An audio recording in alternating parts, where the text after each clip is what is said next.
Here we go. Here we go. Hi, I'm Alexi Pukanikan, and we're balling today, tomorrow, and most definitely yesterday. At what cost? Ladies and gentlemen, I'm going to hit you with it again. It's a day of celebration. Today is a day of celebration. Shout out to my godfather. He's 50 years old. Today, the big 50. Just have to throw it out there in case he's listening. One of my biggest supporters since day one. Let's go. Okay, but let's get into it, guys. We're not wasting time. The ball is rolling now, you know what I'm saying? It's got to keep on rolling. It's got a snowball effect, and that's what the NFL season's looking like. Already 2 games in. Everybody 2 games in.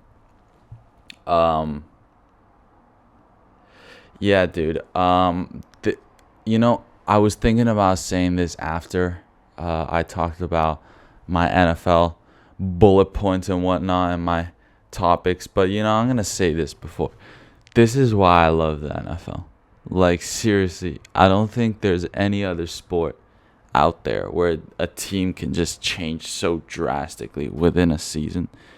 And it's just not even that. Like, just overall picture of it just throws you in a loop. Every time you think you know what's gonna go down, it doesn't go down, and it does the complete opposite. So that's what the NFL season feels like every single time. Every single time.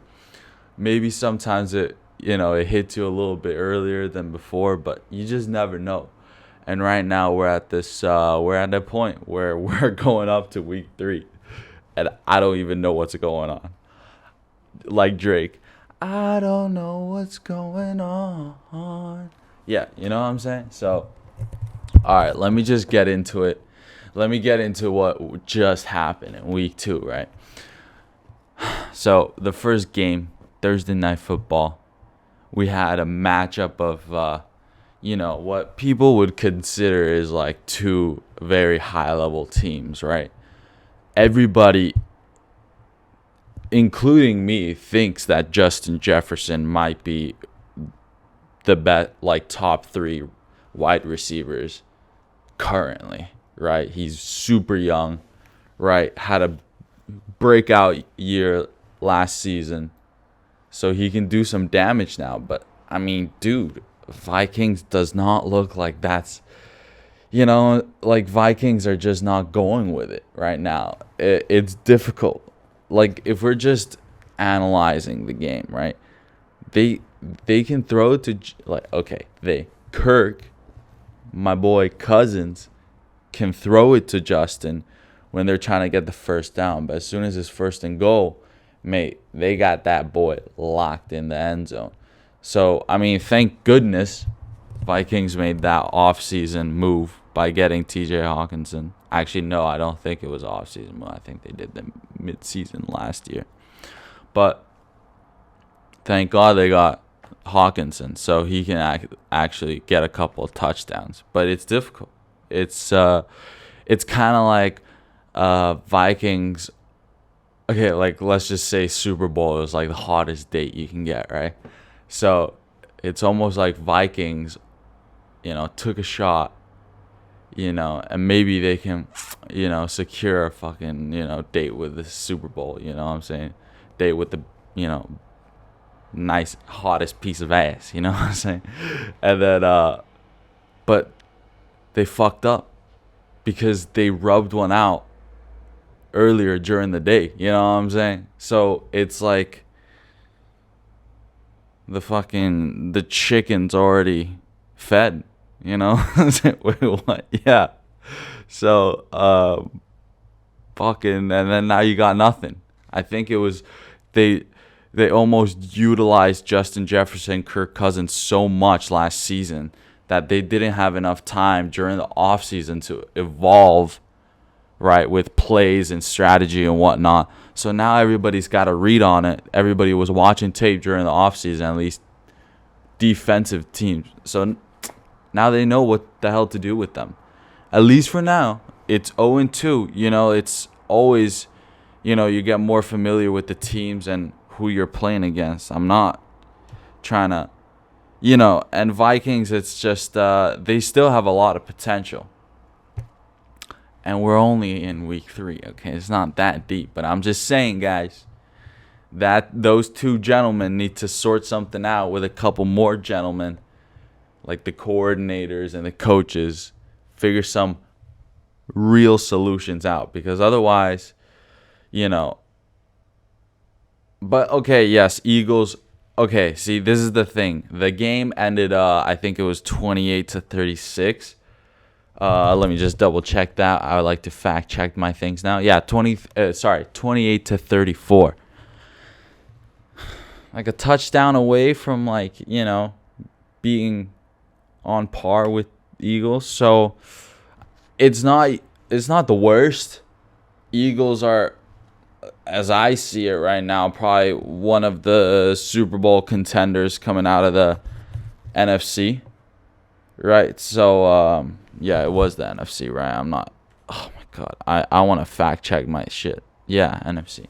So yeah, Vikings. You're close. You still got the date, but it's just like if things go well, you can't. You already wrote. You already fed the geese. That's Matthew McConaughey, Wolf of Wall Street. Okay, so that's my first fuck. Get your shit together, because I love them. I love Justin Jefferson, Kirk Cousins. I really, really like the Vikings organization from watching How I Met Your Mother when I was a fucking kid. Right, Marshall, he was from Minnesota. He's fucking rep the Vikings. So come on, man. I love the purple. Come on, dude. Let's do something. All right. Okay, so the news is, ladies and gentlemen, in the NFC, right? There's a lot of good teams, or let's just say there's a lot of teams with good-looking records so far. The best possible looking record going into week 3, right, which is 2-0. There's a lot of teams in the NFC that have this, right? A little fewer in the AFC. But listen, why is it that my the strongest division take I had for the season opener, I said, yeah, well, I think the NFC South is going to be kind of weak now. I said maybe the Saints are going to be on top because they're I actually think Saints are pretty decent, but I don't know, for some reason I think I doubted Baker Mayfield. I mean, but let me just get into that a little bit later. But the fact that I said they're mostly going to be all weak, maybe Saints. I don't know. I thought maybe Saints go 1-1, but the other loss was just a little bit they could have won it or something like that. But now Falcons, Saints, and the Buccaneers are all 2-0, and they're all So they're all tied for number 1 in the NFC South. What the fuck? They're all go to Falcons 2-0, Baker Mayfield and the Bucks 2-0. Saints 2-0. It's either I'm a dumbass, right, the biggest dumbass in the world, or this is just a fluke. This is just some kind of fluke. Let's just see, if we want to get all analytical and everything. Falcons, they went against the Panthers week 1. Okay, Panthers they're the 4th one in the division. They're 0-2, right? Panthers getting the brunt of it all in the fucking division. Okay, and then Falcons went against the Packers. I think the Packers are decent. So Falcons, they clutched up. I watched the game. It was nice. They were successful. Falcons really, for the 2-0, they're getting a lot from their offense and defense. They're just getting the most out of their players. It's amazing. I like it. I can't even hate on it, right? And then, so okay. Well, what's next? Saints. The hell did my Saints boys do? Yeah, okay. Saints, they beat the Titans. Titans are decent. They're okay, right? They beat them in a close game, 16-15. And then last week, they beat the Panthers. Panthers get a second loss, second opponent in the same division.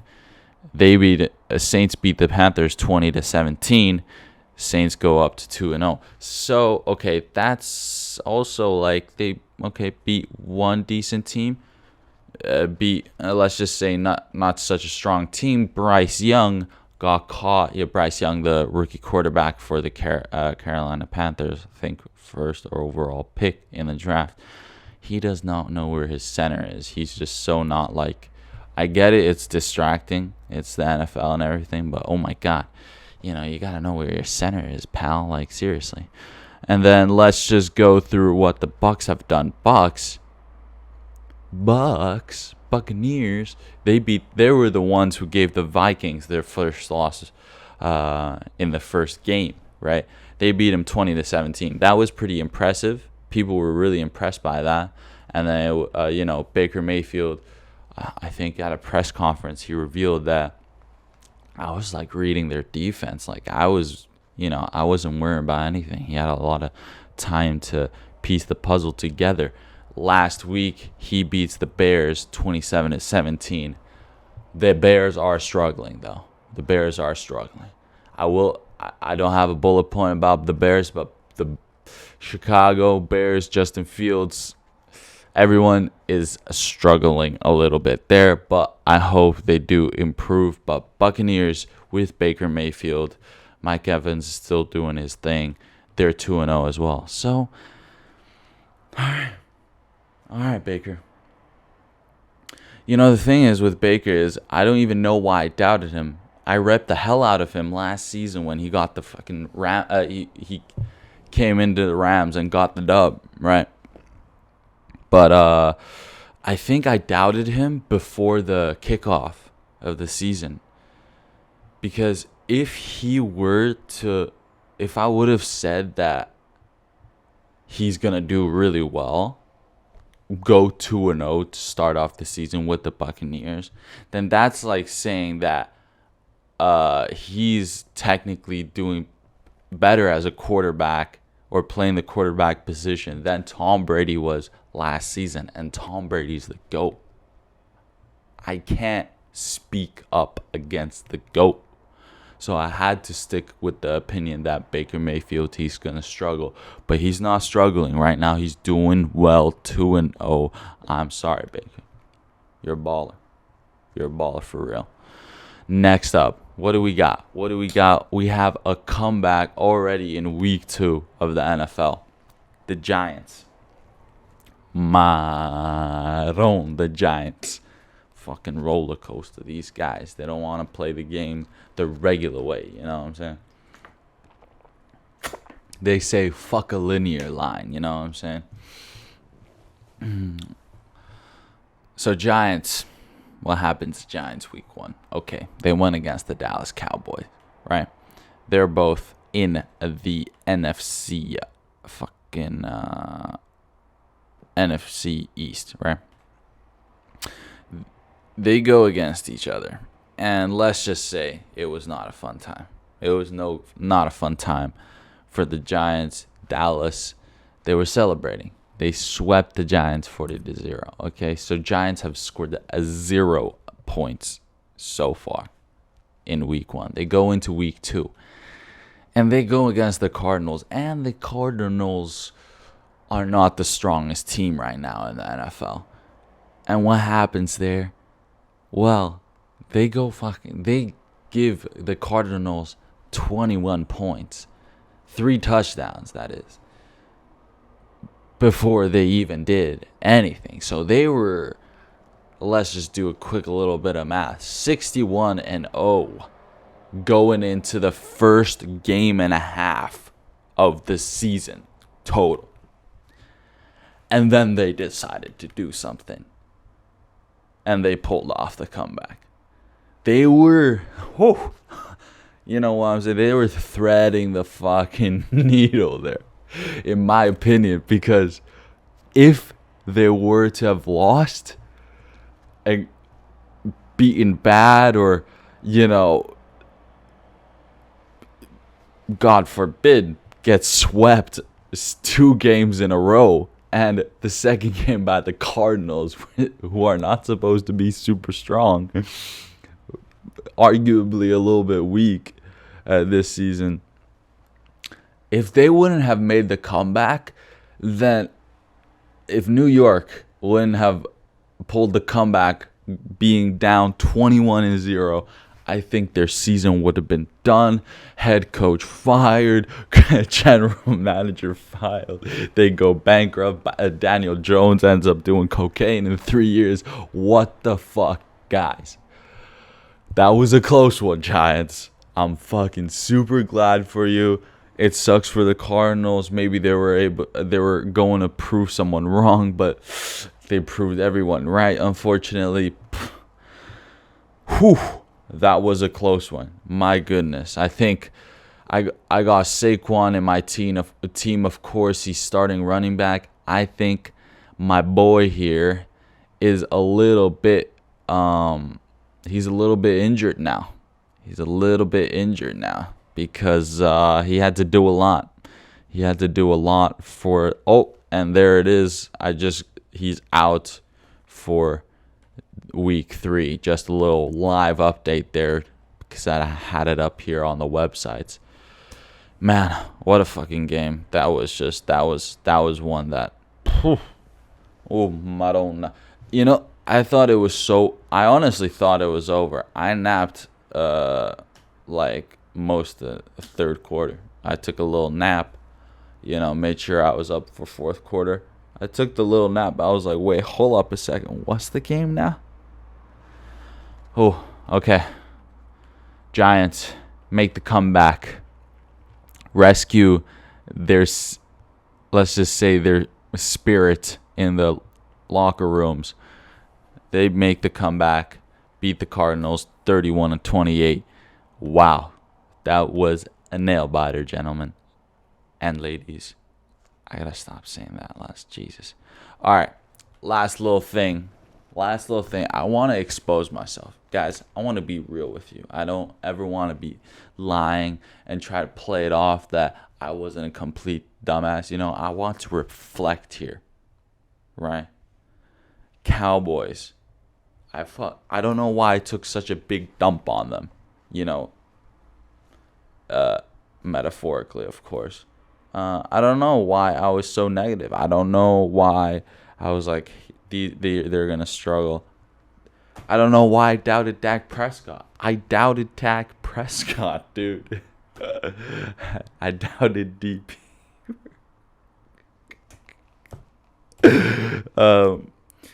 They're arguably the strongest team in the league right now.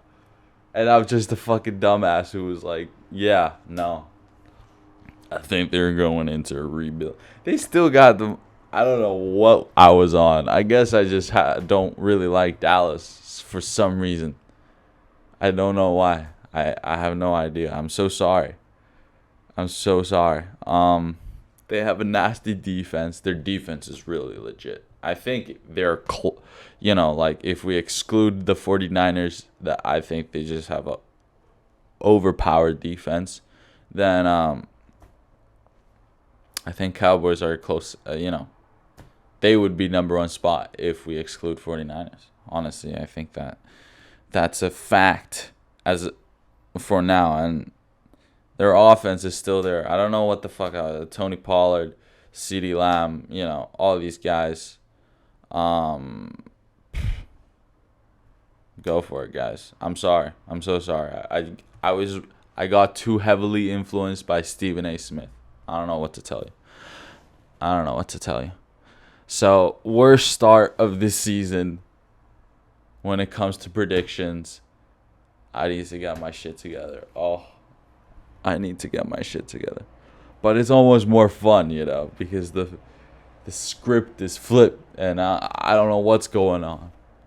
I'm not going to do the Drake thing again. But yeah, what the hell? I need to analyze a little deeper, maybe. get into the details a little bit. Make sure I got the pinpoint, All right. But that's the week 2 recap of the NFL. Going into the week 3 build-up. Week 3. Now it's like 3, Third luck's the charm, you know what I'm saying? Or third tries the charm. I don't fucking know what I'm saying. Yeah, so now we can have a little bit more of it's 3, you know what I'm saying? Like, that holds significance. If it was something important if it was something important as a kid and you had to make a decision of who gets what, then you played rocks.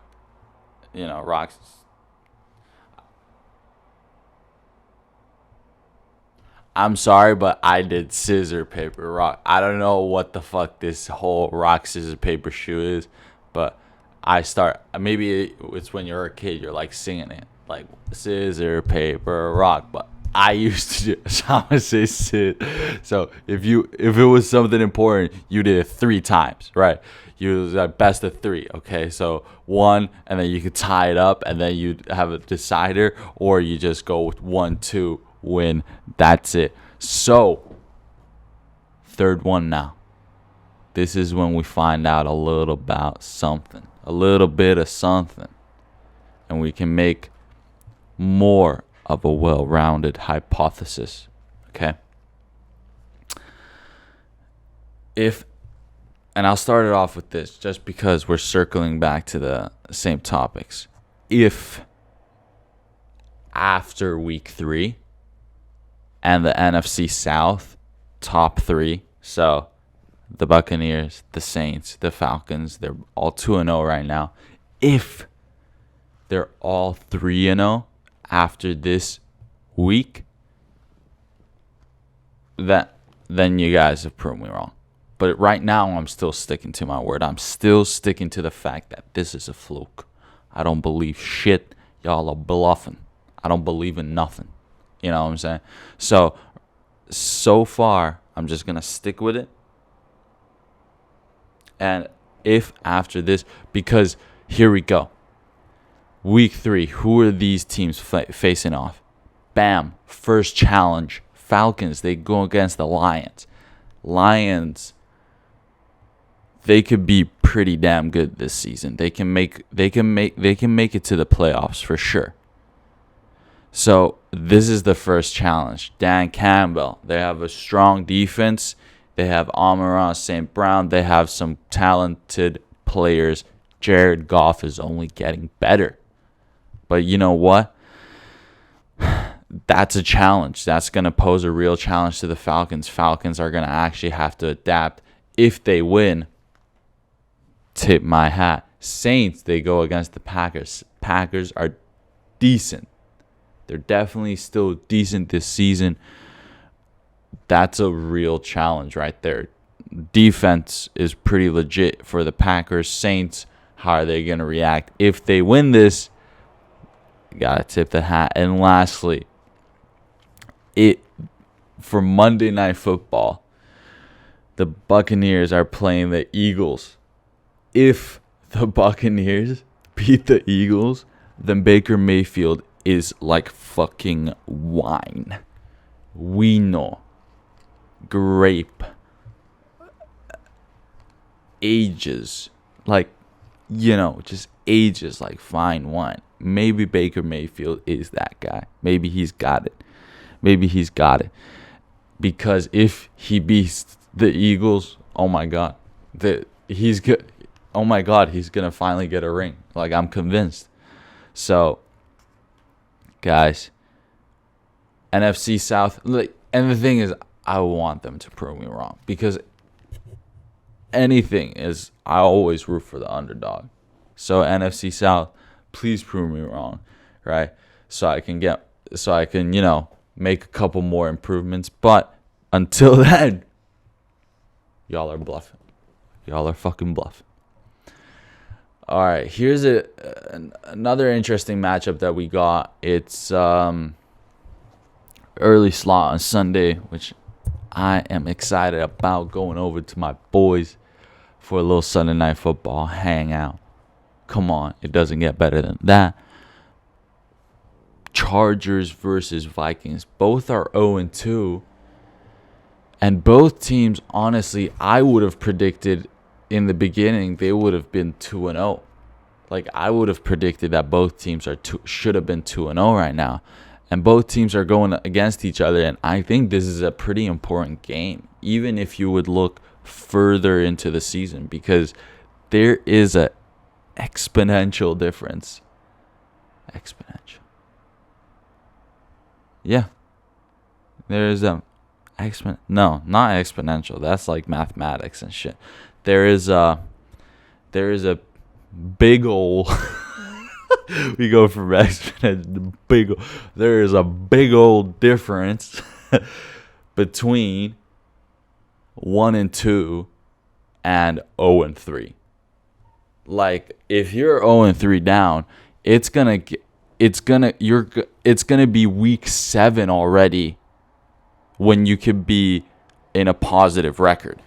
Like, think about that. So I'm just saying, this is an important game for both teams.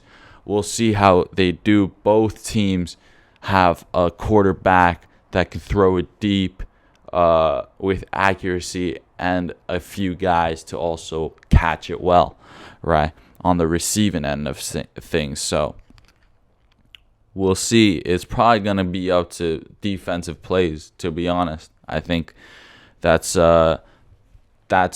going to decide who wins the game or not, who goes down 0-3.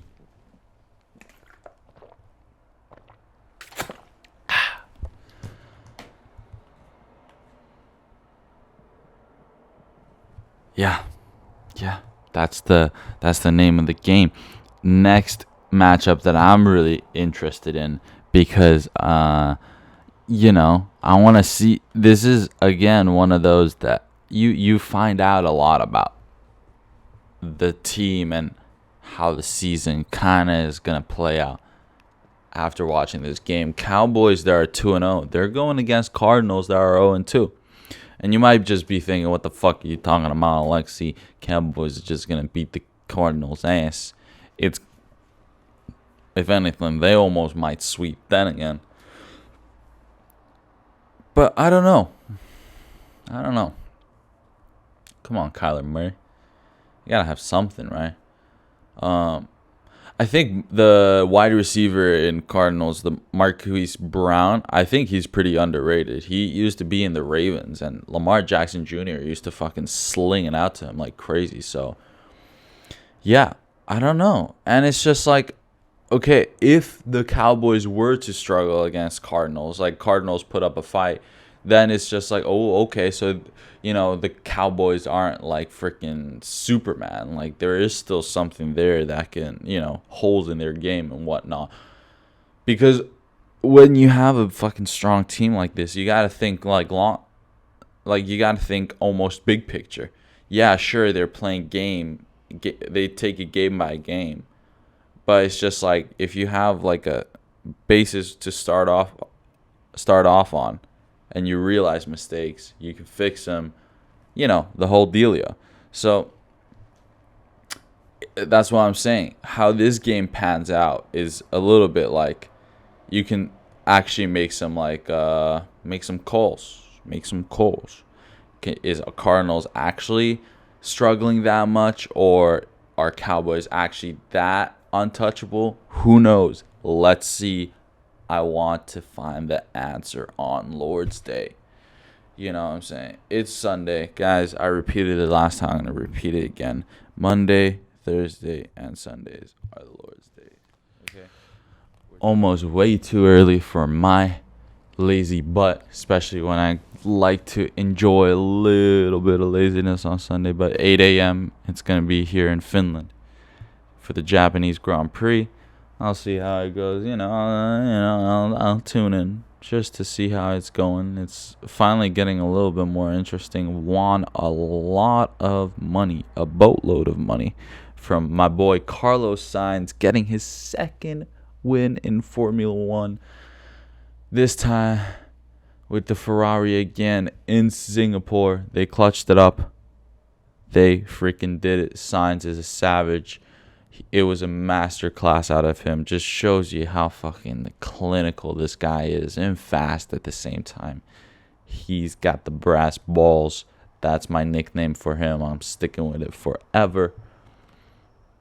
But anyways, I predict great things for that gentleman and for all the gentlemen for Scuderia Ferrari. But anyways, I don't know. I think at this point it's not too like covering it. It's just a little bit of everybody knows Red Bull is really strong. They do really well. Okay, this weekend was literally an exception, but I just feel like it gets a little repetitive, and at the same time, I don't know enough about the sport, and it would be a whole different story to know anything tactical about the sport, because it's very all mathematical, very technical, physics, something, I don't know. It's too, I am Chinese, but I'm sorry. I'm no doctor, So, yeah.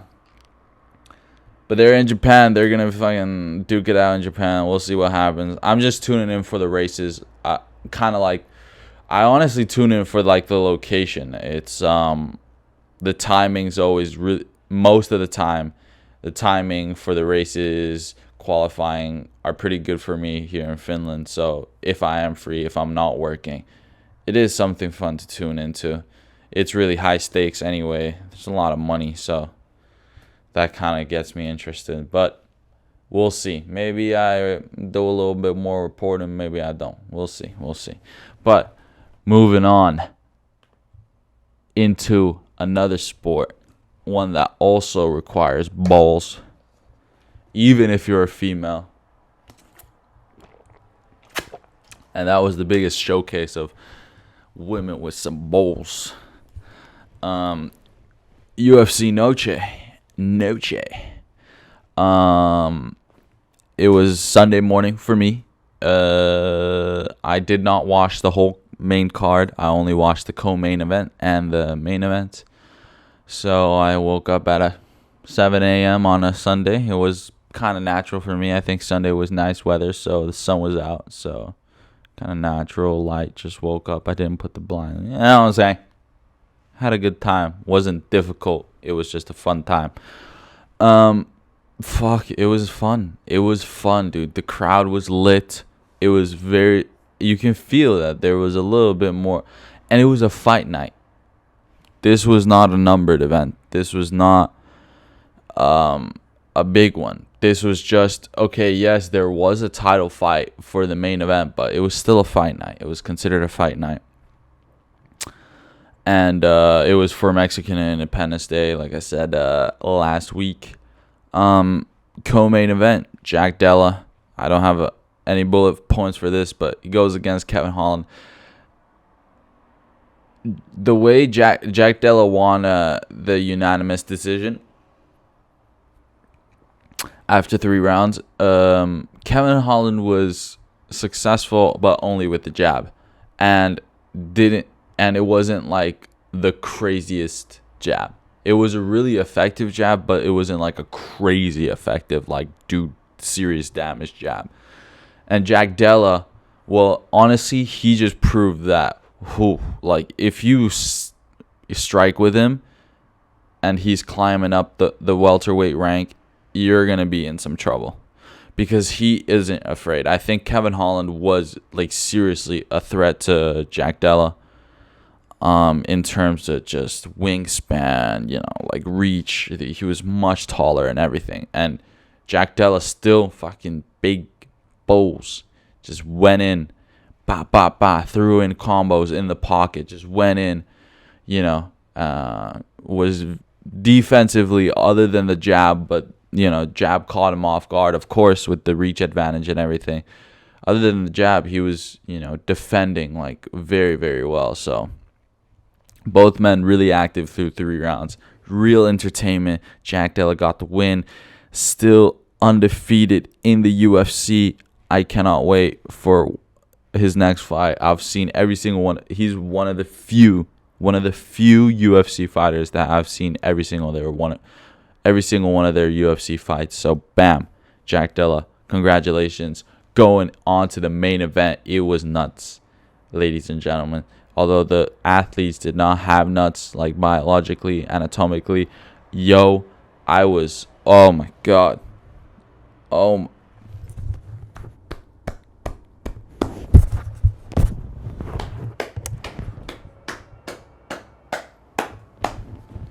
Standing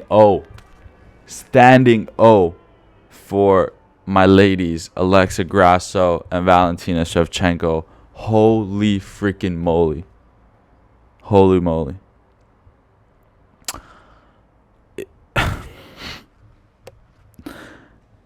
Okay, so that fight, they go toe to toe, fist to fist, kick with kick, grapple with grapple, clinch to clinch, all 5 rounds. I think,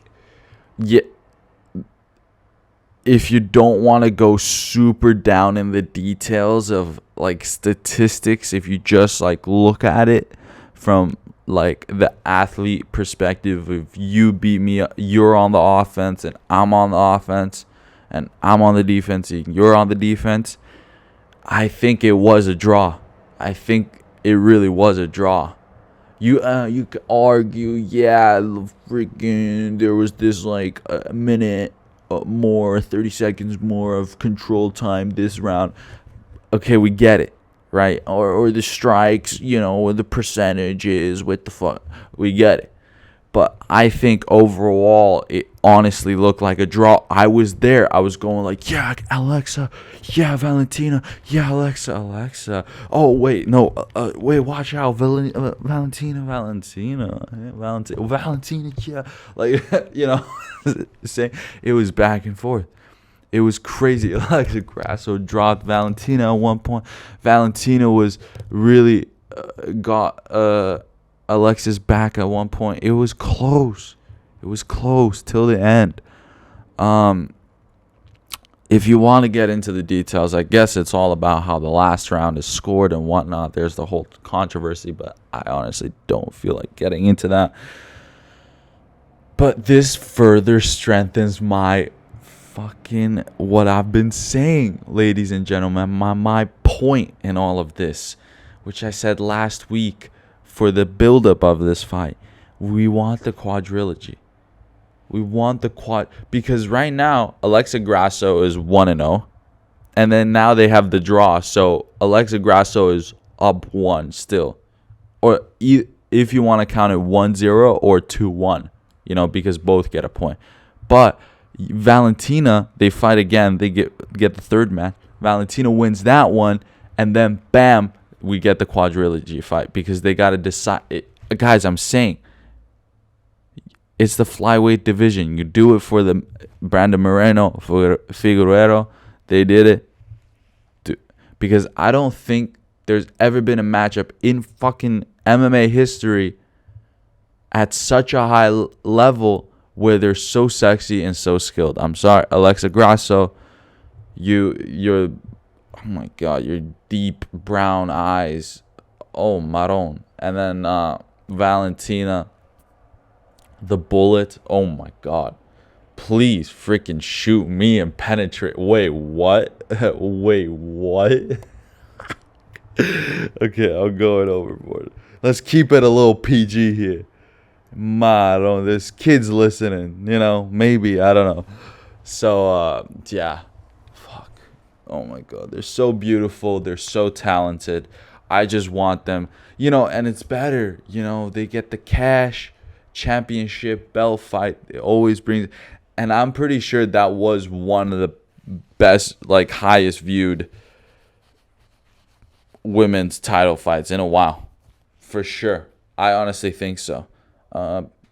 Because honestly, you don't see this too much, but women as main event is not the most common thing. So now it happens. So it was very well received. I think that's why I'd like to steer away from the judging controversy and how it should be judged, because I think both women just freaking trained really hard, laid it all on the line. It was just such a back and forth,